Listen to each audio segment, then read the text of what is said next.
Oi, Amanda, Oi, tudo bem? Consegue me ouvir bem? sim. Tá me ouvindo bem Então, também? Consegue me ver bem? sim, tá ótimo. Tá.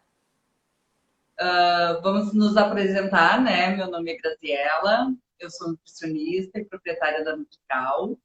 E hoje eu tenho como convidada a Amanda Sperbi, vai nos instruir um pouco, né? Conversar um pouquinho com a gente sobre esteatose hepática. E eu gostaria que tu te apresentasse. Tem um currículo bem grande. Tá bem. Então, boa noite a todos. Eu sou a Amanda, sou nutricionista de formação por Santa Cruz do Sul. E na sequência eu fiz uma especialização em doenças crônicas, né, em nutrição e doenças crônicas.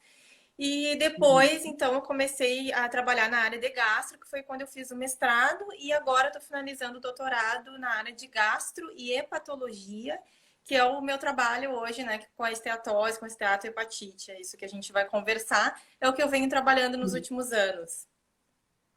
Tá. Gostaria que tu falasse um pouquinho o que é esteatose hepática, porque o pessoal fala muito em gordura no fígado, né? É a mesma coisa? Bom, então, para a gente conversar da esteatose hepática, eu vou ter que trazer para ti a definição, então, da doença hepática gordurosa não alcoólica, que inicia, então, ela parte desde a esteatose hepática, que é o que a gente está falando agora, que nada mais é que a gordura no fígado, a popular gordura no fígado, né? Então, é a gordura Uhum. lá nas células do fígado, nos hepatócitos, e pode ter alterações, né? Pode piorar, pode ter uma evolução a mais. Mas eu gostaria de destacar aqui também que a gente tem que sempre, para saber quando é doença hepática gordurosa não alcoólica, para a gente ter esse diagnóstico, a gente exclui causas secundárias. E a das mais importantes que a gente tem que excluir é o consumo de álcool excessivo, né? Para a gente poder dizer que de fato é a doença hepática gordurosa não alcoólica. Então, a gente exclui essas causas, em especial o consumo excessivo de álcool, e também causas que poderiam ser hereditárias, né? Teriam também essas condições. Então, assim que a gente tem essa definição, né? Que é a gordura nas células do fígado. O que acontece? Ela pode piorar, né? Pode progredir, e que a gente chama então de esteatohepatite não alcoólica, que é então o que eu venho trabalhando agora, né? Que é uma Uhum. situação onde acontece então a inflamação dessas células já com gordura, e pode ainda, né? Pode ainda ter essa lesão da inflamação e pode ainda cicatrizar a inflamação, que é o que a gente chama de fibrose. Então, a esteatohepatite ainda Uhum. pode ser dividida em três níveis de fibrose, que daí ela está sendo mais grave ainda, né? Temos a fibrose grau Sim. um, 2 e 3. E se chegar ao nível 4, a gente chama então de cirrose, que daí já é o ponto irreversível, né? É só um transplante de fígado para a gente poder intervir nessa situação. É Uhum. possível ainda que aconteça nesse nível mais grave o que chamamos de hepatocarcinoma, que é o câncer de fígado. Então, dentro da doença hepática gordurosa não alcoólica, eu tenho desde a esteatose até a cirrose. Mas o tratamento que a Uhum. gente vai conversar aqui da nutrição é basicamente a mesma coisa. Eu acho Para importante. todos os tipos, Desculpa. então. Hã? Para todos os tipos de esteatose, o tratamento acaba sendo quase o mesmo. Basicamente o mesmo, né? A cirrose, que é a mais grave, tem umas especialidades, que é o que a gente não vai conversar hoje, né? Mas a esteatose, Tá. esteatohepatite é a mesma coisa, do ponto de vista da nutrição, especialmente, né? Sim. Eu acho importante, Grazi, trazer também aqui como que é feito o diagnóstico dessa doença, né? Uhum. Quando a gente fala de esteatose, comumente a gente vê o diagnóstico através de exames de imagem, ecografia, enfim. Raramente isso é solicitado para investigar a esteatose. As pessoas acabam, assim, Uhum. numa consulta e outra, acabando descobrindo sem querer que esse exame de imagem vem sugestivo da esteatose. É possível ainda, tem um alerta quando a gente vê as enzimas hepáticas alteradas no sangue. Então, geralmente, o Uhum. começo é por aí, pelo exame de imagem ou pela enzima alterada. Desculpa, tu ia E falar? deixa eu te perguntar, existem sinais que a pessoa pode apresentar no dia a dia? Ela pode identificar alguma alteração que pode ser um sinal de esteatose? Uhum. É interessante a pergunta. Olha, eu vejo os pacientes questionar isso aí também, mas não acontece sintomas. Pode, não é comum, mas pode ter algum desconforto não específico no abdômen ou fadiga, mas não é comum, Uhum. assim, não dá pra gente ter isso aí e achar que é esteatose. Tá. Mas então, o diagnóstico geralmente é assim, né? Justamente por isso que nós estamos falando, porque não acontecem sintomas, né? É uma pesquisa ou outra de outra situação que acaba se descobrindo. Fica a critério do médico, do gastroenterologista, do clínico, se ele vai evoluir para o diagnóstico que a gente chama de padrão ouro para esteatohepatite, especialmente, daí falando, que é a biópsia hepática, né? Que é um procedimento Uhum. invasivo, então ele não é assim tão tranquilo de estar jogando o paciente para fazer. Mas para Sim. esteatohepatite é necessário que seja a biópsia para ter essa confirmação. O que tem se usado bastante nos consultórios são o que a gente chama de métodos não invasivos. Não só em consultórios, como na pesquisa, né? A pesquisa tem cada vez procurado mais os métodos não invasivos para não precisar submeter esse paciente com frequência a uma biópsia, né? Que é um procedimento invasivo. Tem alguns métodos, então, que estão sendo utilizados na pesquisa e tem os métodos que a gente chama de scores. Eles são calculados, fáceis de calcular a Uhum. nível de consultório, assim. Basta ter os dados de exames de enzimas hepáticas, TGO, TGP, que são as mais solicitadas, considerar se o paciente é obeso ou não, se tem IMC alterado, né? Se é diabético ou Uhum. não. Então, com todos esses pontos, a gente consegue acompanhar a evolução, a progressão da doença em consultório, sem que precise frequentemente submeter a exames, né? Então, acho interessante Uhum. trazer esse ponto também. Tá. Eu ia te perguntar também quais são os fatores de risco Uhum. para desenvolvimento, quais são as causas da esteatose hepática. Ótimo. Eu só queria complementar aqui quando a gente falou de hereditariedade, que eu acho bem interessante trazer, né? A gente exclui essas causas secundárias de hereditariedade para dizer quando é doença hepática gordurosa não alcoólica. Mas é interessante trazer aqui que pode ter um histórico familiar. Que o que, que acontece? O padrão alimentar em casa, da família, é muito parecido. Então, não sendo saudável, especialmente, né, que é o que a gente está trazendo, isso pode estar desenvolvendo nos outros membros da família. Então, sim, pode ter um histórico familiar por fatores ambientais. Acho bem interessante também. Uhum. Tá. Não é uma doença genética, mas o histórico familiar acaba sendo Bem um fator de considerável. risco também. Eu Tá. queria te trazer também alguns dados epidemiológicos que eu acho importante, né? Que é um alerta Uhum. a gente olhar o quanto que está presente, né, essa patologia no mundo. A nível mundial, a gente tem assim um percentual que beira 30% das pessoas, né? Então, é um valor importante assim para o mundo todo. Temos também assim de 2 a 3% com diagnóstico, né? Porque a gente falando aqui nem sempre é possível fazer a biópsia. Com o diagnóstico da esteatohepatite, a gente tem um percentual de 2 a 3%. E o destaque Ele maior que eu pode ser quero. subestimado, ele pode Pode, ser subestimado por não ter o a diagnóstico quantidade da suficiente de biópsia. exame. Uhum. Pode, sim. E o destaque maior que eu quero trazer aqui a níveis epidemiológicos é o quanto que é alto esse percentual quando a gente fala de obesos. Né? Indivíduos Uhum. obesos, que a gente vai trazer como fator de risco depois, eles vão de 50% a 90% o percentual de ter esteatose. Então, é algo bem considerável aí para a gente trabalhar em cima, né? Desses indivíduos, então, é mais comum ainda de evoluir para esteatohepatite e 20% desenvolve a cirrose. Uhum. Então, essa alta prevalência é um alerta, né? Para a gente estar Com intervindo o certeza. mais cedo possível. Sim. E essa questão que eu te trouxe da gente não ter sintomas, né? Pode É acabar muito sendo mais difícil poluindo o sem saber. diagnóstico, né?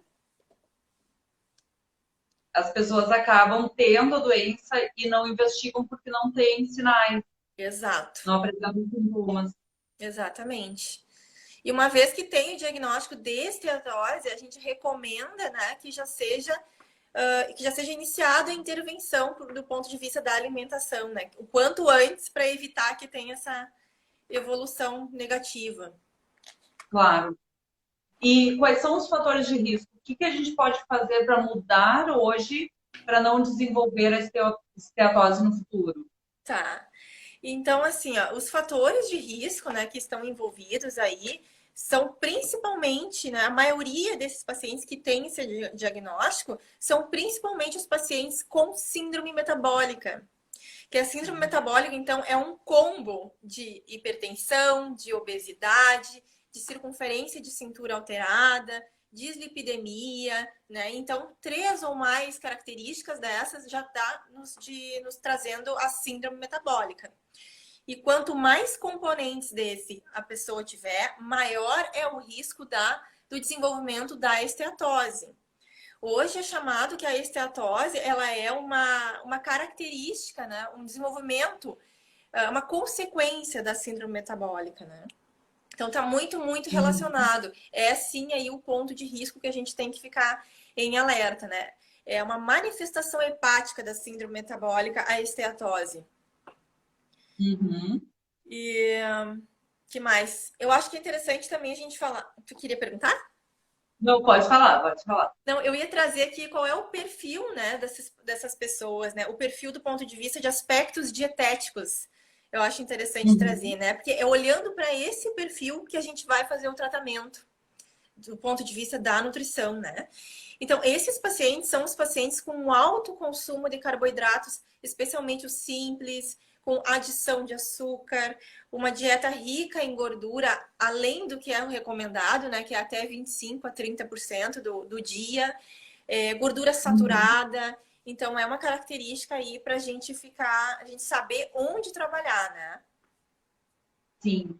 E qual é o tratamento do ponto de vista nutricional? O que Então, é feito para esse paciente que tem o diagnóstico de esteatose hepática? uhum. Tá, o tratamento, assim, o interessante seria não deixar evoluir ou sempre querendo regredir, né? Não piorar essa doença. Mas não existe ainda uma medicação, não tem uma coisa específica ainda para tratar a esteatose e a esteatohepatite. As pesquisas estão sempre na busca, mas ainda não tem nada certo ainda do ponto de vista medicamentoso. O que é o padrão ouro que a gente chama de tratamento? A mudança do estilo de vida através da dieta, que é o que eu vou trazer aqui para a gente conversar, e exercício Uhum. físico. Exercício físico eu recomendo, mas não tenho condições de orientar, né? Deixo isso para o educador físico, sempre que possível que a gente tenha o educador físico acompanhando. E sempre que possível que a gente se movimente o máximo, né? Se desloque andando, suba escadas, né? Para ficar o mínimo parado, para que não seja sedentário. Mas do ponto de Sim. vista da alimentação, que é o que cabe a gente ressaltar aqui. Porque a gente tem, né, como eu trouxe, é muito comum da gente ver essa doença no obeso, né, no sobrepeso e no obeso. Então, a primeira recomendação que a gente tem é uma redução de peso. Uma redução de Uhum. 7 a 10% do peso que a pessoa tá, se ela tá em sobrepeso ou em obesidade, né? E os estudos trazem muitos efeitos positivos, né? Até a ponto de vista histológico, que é através da biópsia, a gente consegue ver uma melhora nos resultados se tem essa perda de peso, né? De repente, até mais que 10%, aí depende do caso que a gente está olhando. Mas a recomendação é pelo menos 7 a 10%. Eu tinha anotado aqui, que eu acho interessante falar, talvez esteja mais para frente, mas eu já vou trazer aqui, que é com relação assim, ó, talvez até tenha esse questionamento. Eu acho bem pertinente. Tem indivíduos Uhum. magros que têm esteatose ou esteatohepatite? Porque a gente está aqui só falando do obeso, né? Sim. Mas sim, Tem estudos, inclusive, tentando entender qual é a situação, né? Por que que essas pessoas desenvolvem também a doença, né? Esteatose, esteatohepatite. Os estudos Uhum. trazem que eles podem até estar dentro do índice de massa corporal de normalidade, mas a circunferência de cintura geralmente está aumentada. Então, é aquela chamada obesidade central que a gente fala. É um ponto Sim. bem assim para ser olhado. Desculpa. E, é a outra questão interessante que não só essa circunferência de cintura, mas também a alimentação deles, né? Como que é o padrão dessa alimentação? Independente deles estarem dentro do peso, de repente esse padrão não é o mais adequado, né? De repente ele está com excesso de gordura ou de excesso de carboidratos aí na alimentação, que também consegue desenvolver esteatose, assim como o obeso. Tu ia falar alguma Uhum. coisa? Te interrompi? Não, eu acho bem interessante a tua colocação em relação ao peso, né? Que nem somente os obesos e sobrepeso podem desenvolver, então todo mundo tem que ter esse cuidado. E que não é só o consumo de gordura. O Uhum. consumo excessivo de carboidratos também pode ser fator de risco. Isso é super importante, né? Porque às vezes a pessoa acha que por não consumir tanta gordura, mas consome um excesso de carboidrato, também está em risco. Muito bem colocado. Exatamente isso. O meu próximo ponto era sobre a redução de carboidratos, assim, mas de uma maneira específica, quando eu estou tratando de paciente diabético, né? Daqui um pouco Uhum. priorizando os alimentos mais ricos em fibras, os carboidratos complexos e, claro, retirando total o açúcar refinado. Então, sim, os carboidratos, Sim. muito bem colocado, Grazi. Ainda assim, a redução de gorduras, né, é um destaque com certeza, né, especialmente para aqueles que já têm uma dislipidemia ou que estão com excesso de peso. Então, a gente considera também aí a recomendação que a gordura não exceda 25 a 30% do valor energético total do dia. Claro. Oi? Não, pode continuar. Tá, não é só uma sequência mesmo aqui, o açúcar refinado, eu ia trazer de novo aqui o destaque, realmente eu vou ficar batendo nessa tecla hoje, eu acho, do açúcar refinado. Sim. O aumento de fibras é muito recomendado, né? Tanto para a saciedade do indivíduo que está buscando a perda de peso, né? Quanto também para dislipidemias. Tem uma recomendação boa aí do aumento de fibras na dieta. Que a gente acaba, consequentemente, diminuindo a glicemia, né? Então, as fibras auxiliam também nisso para o diabético. Aham, exatamente. Acho interessante também aqui trazer que tem uma redução, em especial, aos ultraprocessados. Acho que foi muito falado agora com esse novo guia alimentar com relação aos ultraprocessados, né? Que são aqueles alimentos que mais recebem aditivos da indústria, né? Então, esses alimentos, eles sempre vão ter componentes que não são benéficos de modo geral e também vão estar contribuindo de forma ruim quando a gente fala do paciente com esteatose, com esteatohepatite, né? Tem muitos componentes lá que não são interessantes. A gente tem a frutose, que não é a frutose da fruta que vai estar nos fazendo mal, né? Mas aquela que é adicionado via indústria, entre outros. Assim, eu acho interessante também.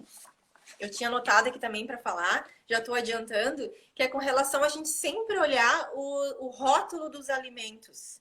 Né? Porque muita coisa às vezes fala que é light, mas tu vai olhar na composição, diminui a gordura, mas aumenta o carboidrato.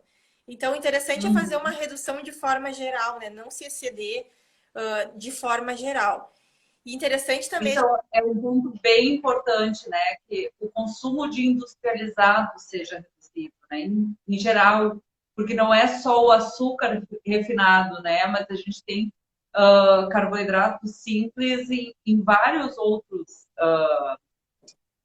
produtos processados. Então a gente tem que ter esse cuidado, né? Hoje o consumo de processados é gigante, então se a gente conseguir diminuir esse consumo é excelente. Perfeito, isso mesmo. E é interessante também aqui o que eu estava falando da rotulagem, né? Do rótulo. Trazer uma dica aqui para vocês para olharem sempre os ingredientes lá no rótulo. Aquele primeiro ingrediente que aparece é o que mais tem na composição do alimento. E repare que é Uhum. bem comum que o açúcar esteja entre os primeiros, né? Então, isso sim é uma coisa também Exato. acaba cuidando para não adicionar no nosso café, no nosso chá, no suco, mas está consumindo dentro do alimento, né, de maneira intrínseca do alimento. Então, eu deixo essa Uhum. dica, assim, para a gente começar a dar uma olhada no rótulo também, né? O que que tem naquilo que eu estou comendo? Quanto menos ingredientes tiver ali, menos processado é o alimento, Sim. tá? Eu queria te perguntar, você falou bastante já algumas coisas que acabam sendo prevenção, mas de modo geral, assim, o que que seria a prevenção? Atividade física, redução de peso? Sim, essas recomendações vai tanto de prevenção quanto de tratamento, né? A prevenção, então, é não desenvolver essa obesidade, essa síndrome metabólica. E se a gente manter esses hábitos alimentares, a gente evita de chegar nesses fatores de risco para o desenvolvimento da esteatose. Então, essas recomendações vão desde prevenção quanto de tratamento. Grazi, eu trago um assunto aqui também que é recente, um item da alimentação que também é recente, que na literatura vem trazendo, está sendo explorado, que é com relação ao consumo de café. Não sei se você já escutou também, né? Está envolvido Uhum. sim com a proteção do fígado, né? Quando a gente fala de doença hepática gordurosa não alcoólica. Então, tem estudos bem legais trazendo já desse consumo de café. Uma recomendação de 2 a 3 xícaras do café poderia ter um efeito protetor para o fígado. Só que tem uma coisa polêmica que eu encontrava sempre em ambulatório, no consultório, que é com relação à adição de açúcar no café. O que eu acho Sim, interessante trazer assim que quem coloca o açúcar no café não gosta do café, porque muda completamente o sabor, né? verdade. Eu não consigo tomar café com açúcar. É muito O diferente, sabor né? fica muito diferente. Muito diferente. Então, assim, daqui um pouco a gente está fazendo uma orientação de café, mas está incentivando o ganho de peso e a síndrome metabólica se a pessoa está adicionando o açúcar, né? Então, o açúcar a gente tem que ficar em alerta se o paciente usa. De repente, né, o que eu gosto de orientar é uma redução gradativa, né? Mais fácil do que tirar total. Uhum. Então, o café entra aí também como um fator protetor, né? Um alimento que está vindo nesse sentido. Então, Legal. deixa eu aproveitar e fazer um link, É. porque a Cristiane Meirelles mandou uma pergunta e os adoçantes Uhum. contribuem também? Na verdade, não, assim, né? Como eles são os artificiais, contribui. Acho que tu quer saber se contribui para desenvolvimento da doença? Para desenvolvimento da doença. Ah, tá. E daqui a Não, na pouco, verdade, né, no café, poderia consumir ou não? uhum. Com relação ao efeito positivo do café, a recomendação é sem nada, que não se coloque nem o Uhum. açúcar e nem o adoçante. E com relação a desenvolvimento da doença, a progressão da doença, ele não teria uma relação direta, né? É claro que é uma coisa processada, então interessante não é. Mas daqui a pouco a gente tem paciente diabético, né, que tem mais dificuldade de tirar esse açúcar. Gradativamente ele vai evoluindo para o adoçante até retirar total, tá? Não Uhum. sei se eu respondi para ela, mas eu acho que era mais ou menos isso, né? Eu acho que é isso. Tá. Que mais? Ah, tá. E uma coisa interessante também de trazer para o café, que fique bem claro que o benefício do café não é uma exclusividade da cafeína.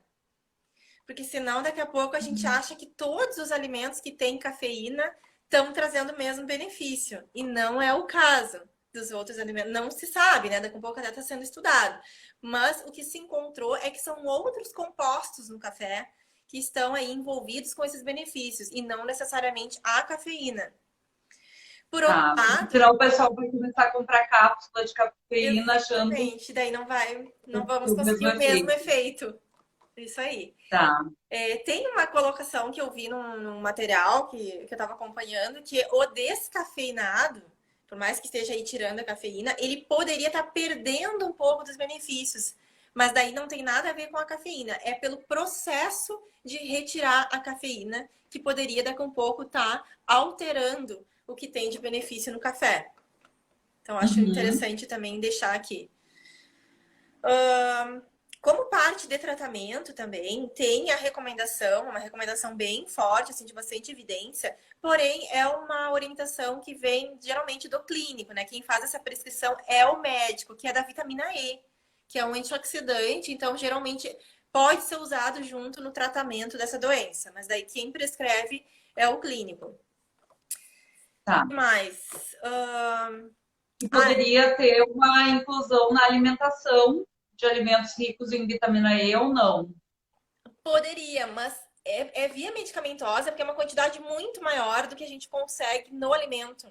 Então tem que ser Tá, suplementado mesmo, sabe? Por isso que é sim, uma prescrição mais, que fica mais direcionado pro gastroenterologista. tá, ótimo. Não sei se o pessoal já ouviu falar na dieta do Mediterrâneo, que é da região mediterrânea. Uhum. Talvez você já tenha trazido em alguma live aqui. Essa Ainda dieta. não. Não, acho bem interessante, assim, vou dar uma pincelada, assim, né? Porque essa dieta é uma dieta que tem uma forte recomendação no tratamento da esteatose e da esteatohepatite, né?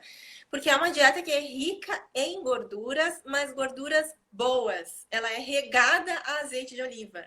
Eles comem Tá. muito mais azeite de oliva que a gente, uma quantidade bem mais alta. E um azeite bom, assim, de boa qualidade, claro. Hum.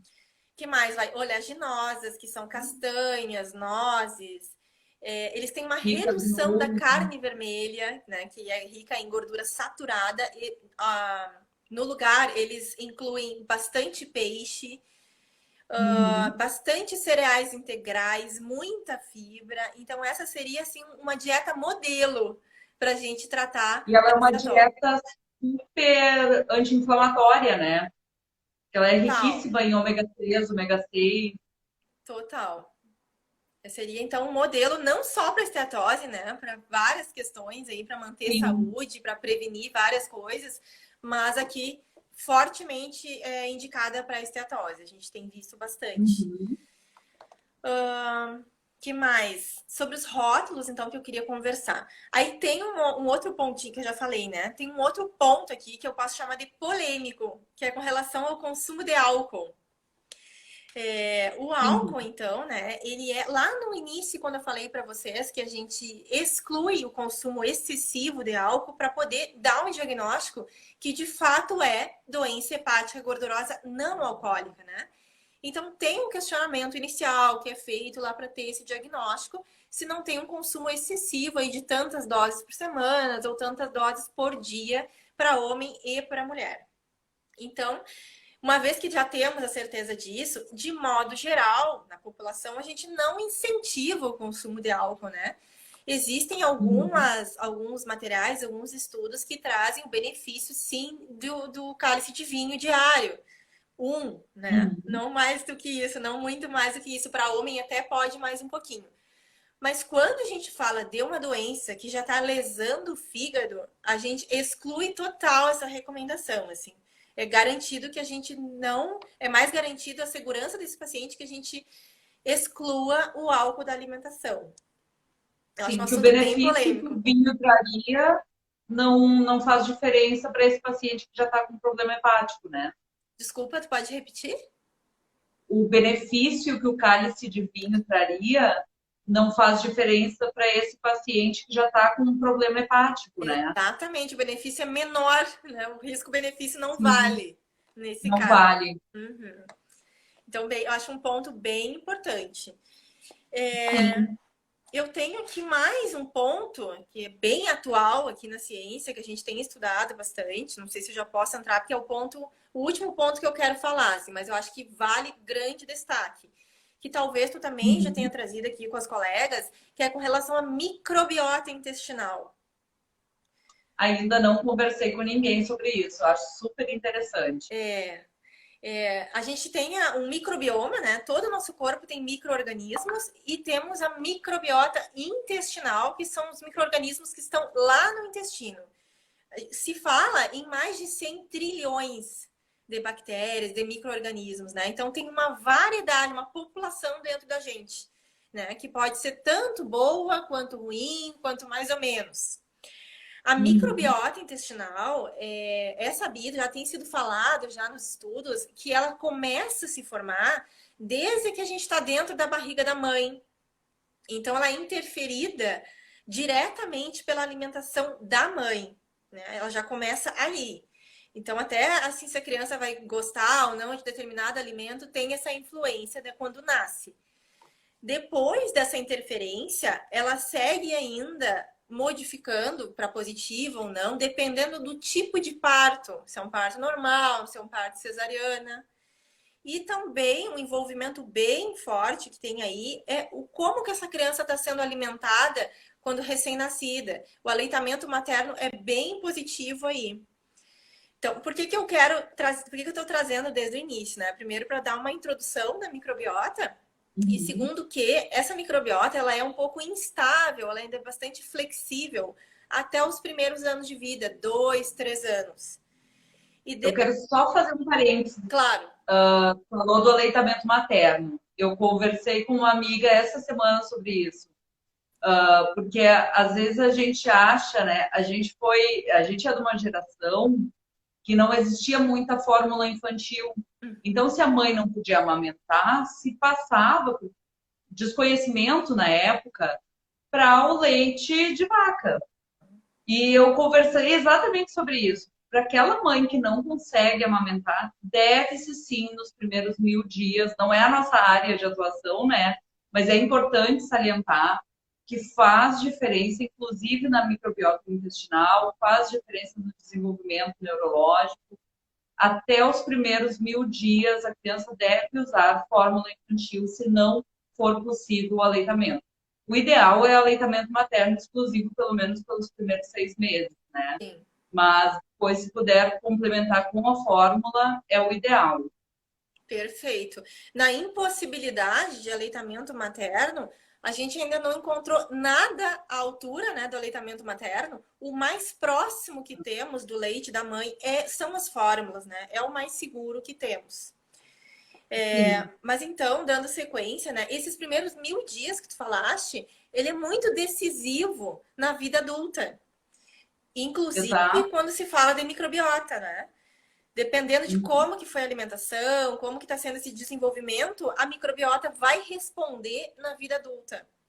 Então, é bem importante já desde o começo, né? Desde lá que está na concepção, praticamente, a gente já tem que estar cuidando como é que está essa alimentação, porque ela já vai envolver ali a microbiota intestinal. E o que acontece com os pacientes com doença hepática gordurosa não alcoólica? Existe um outro termo que se chama disbiose intestinal. Talvez você já tenha visto, né? Ele vai no mesmo caminho aí da microbiota.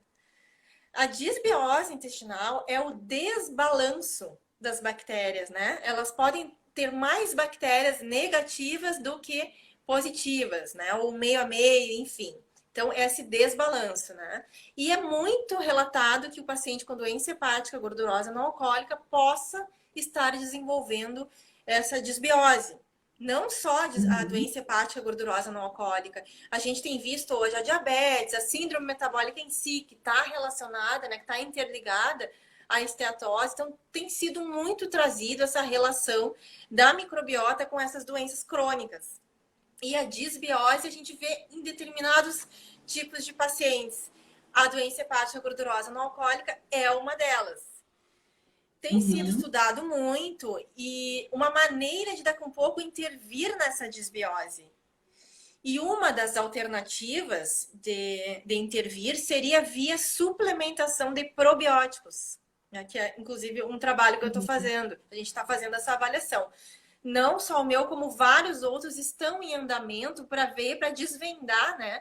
Que tipo de intervenção que a gente consegue tratar essa disbiose. Os trabalhos ainda são muito heterogêneos, né? Ainda tem muito tipo de cepa sendo estudada, muita quantidade diferente, o período de intervenção também pode interferir. Então, a gente ainda não tem o que chama de assinatura da doença, né? Quais são especificamente os micro-organismos que estão lá e quais são aqueles que tem que tratar. Qual é o que eu consigo mexer lá dentro, né? Isso ainda não está bem, assim, tem muitos estudos diferentes. Só trazendo aqui também, né, que os probióticos, daqui a pouco eu não trouxe a definição, são micro-organismos que conferem benefício para o hospedeiro. A pessoa que está consumindo Uhum. tende a ter benefícios com a adição desses probióticos. Os probióticos a gente encontra em mercado, com iogurtes, kefir, tem hoje, Era isso que né? eu ia te perguntar. Não. A dose de probiótico seria uma dose tão pequena que aquele consumo em iogurtes teria efeito, teria eficácia, ou teria que ser uma dose maior, manipulada? Uhum. Porque a gente tem algumas cepas que consegue manipular, tem alguns que já tem pronto, e tem os iogurtes que dizem trazer probióticos, Sim, né? sim. É, temos sim os iogurtes, né? E quando se consome, com certeza é benéfico. Tem até alguns estudos olhando para iogurte, não é a maioria não é para alimento, a maioria mesmo acha alguma resposta, algum resultado numa quantidade bem mais elevada que a gente vê no iogurte. E com cepas variadas, com a gente chama de mix de cepas, né? Quanto mais cepas, mais as chances da gente ter um resultado. Então, nos estudos, geralmente se usa de cápsulas ou sachês com quantidades maiores que a gente tem nos alimentos. Mas Uhum. como eu estava trazendo, né, ainda não é uma coisa bem clara, né, bem estabelecido, né, de fato qual é o tratamento quando eu quero trabalhar na disbiose. É algo que ainda está em andamento. Mas Uhum. certamente é o futuro, né? Vai ser um futuro personalizado que está vindo aí para iluminar o tratamento da doença hepática gordurosa não alcoólica. Que bom que existe esse tipo de estudo, né? Uhum. Tomara que se desenvolva e que seja realmente, os resultados sejam benéficos, né? Sim, a torcida. Tomara. Tem São mais alguma coisa para colocar? Amanda, ou se tu queres abrir para perguntas? Tá. Só para complementar que são estudos muito complexos, né? Geralmente a gente encontra estudos no nível de ensaios clínicos randomizados, que são os mais exigentes. Então, além de serem mais exigentes, ainda tem uma questão que eles saem muito caros, né? Para manipular, Uhum. para submeter o paciente a consumir aquilo que a gente precisa que ele consuma, e também, agora falando de microbiota, para fazer essa avaliação da microbiota, não é uma coisa que está na nossa prática clínica, né? Dispõe de muito valor financeiro, então ainda está engatinhando, né? Uhum. O que eu queria trazer, assim, Grazi, como mensagem final, daqui a pouco a gente pode ver o que o pessoal está perguntando, mas como mensagem final, que o que é certo que está bem estabelecido no tratamento e na prevenção, enfim, é a mudança do estilo de vida através da dieta, com esses pontos que a gente trouxe aqui, e do exercício físico. Mas eu acho que cabe também uma observação que isso que eu trouxe é de modo geral, né? Claro que eu olhei e estou trazendo aqui, não é da minha cabeça, são de estudos que eu estou acompanhando, né? Tudo bem documentado, mas a alimentação, a dieta é individual, né? Uma coisa personalizada. Então, dependendo da situação da pessoa, a gente tem que avaliar o caso em si. Uhum. Perfeito. Queres abrir para perguntas? Acho que sim, acho que podemos ver alguns comentários aqui. Não sei se eu consigo ver Tá. todos. Eu vou subir aqui para ver, vamos ver do início.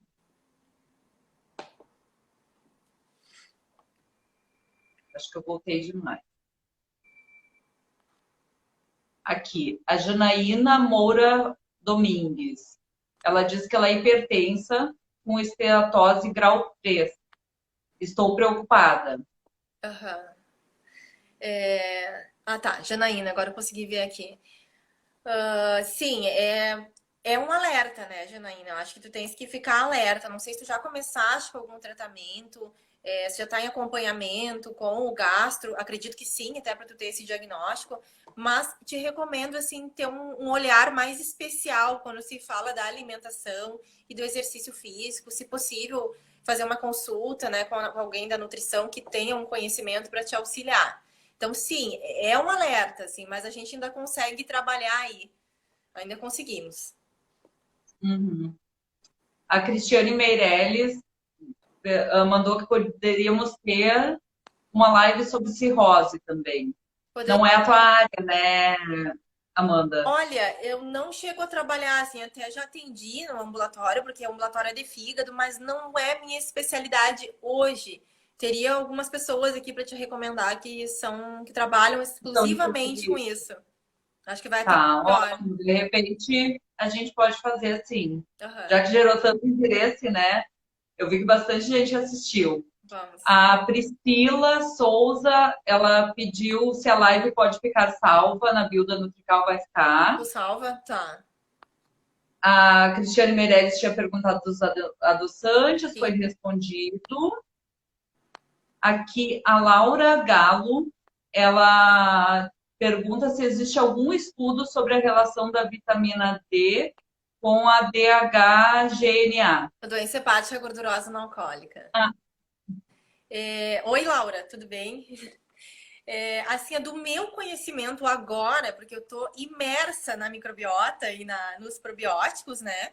Eu não sei te dizer. Agora não tem como te dar essa certeza, né? Teve um período que a vitamina D estava super em alta e sendo estudada até, eu estava vendo no outro trabalho de mestrado, que era na doença inflamatória intestinal. Né? Mas não se encontrou uma coisa muito certa. Agora, com a doença hepática gordurosa não alcoólica, eu não tenho no momento essa informação para te passar. Não quero te passar errado, mas eu acho interessante, pertinente que a gente dê uma olhada sim. sim, até a gente pode depois, o pessoal pode te seguir. A própria Laura, de repente, se tu descobrir alguma coisa, responder para ela, né, Claro. diretamente. A gente fica aberto também. Quem tiver algum questionamento, pode mandar tanto para o Instagram da Nutrical, que eu encaminho para Amanda, como diretamente para Amanda também, né? Eu acho, não tem mais perguntas, acho que a gente pode se despedindo. Eu quero te agradecer imensamente, Amanda, tu trouxe um monte de informações super pertinentes e coisas novas. Como eu te disse, a esteatose é nova para mim, né? Então a gente conversou bastante sobre isso. Não é uma doença que eu trabalhe, então eu tinha praticamente total desconhecimento, fui pesquisar um pouco sobre o assunto. E é muito interessante, é muito amplo também, né? Tem muita coisa para se falar. Quero te agradecer demais e a tua disponibilidade, a tua parceria em fazer a live comigo. Quero também que tu, não sei se tu queres se despedir, mas deixar assim, os teus contatos, o pessoal pode te seguir. Tu atende também em home care, né? E atende no consultório. Tava olhando aqui as mensagens ainda. Agradeço a oportunidade de estar aqui contigo hoje e trocar essas ideias, né? Trazer humildemente meu conhecimento que eu tenho adquirido nesses anos de estudo. A gente está sempre aprendendo, né? Quero continuar aprendendo. Agora a Laura me trouxe essa fala da vitamina D. Eu fiquei interessada e vou atrás. Então, eu agradeço a oportunidade de ter estado contigo, com esse público. Me coloco à disposição, né, para seguirem a rede social, podem mandar mensagem se tem alguma dúvida ainda referente ao que a gente conversou hoje ou qualquer outro assunto da área da nutrição que eu possa atender, eu me coloco à disposição. Ótimo, teve muitos elogios. Eu acho que a live foi ótima, vai ficar salva. E a gente vai pensar em outros assuntos, porque foi muito esclarecedor. Eu acho que é muito interessante a gente conversar mais vezes. Ai, que bom. Muito obrigada, Amanda. Fico à disposição. Obrigada pela sua disponibilidade mais uma vez. E o pessoal que quiser assistir, quem chegou no finalzinho, vai ficar salvo então no Instagram da Nutrical. Certo. Tá bom? Obrigada, Giovana. Obrigada, boa noite. Um abraço para todos. Tchau, tchau. Tchau.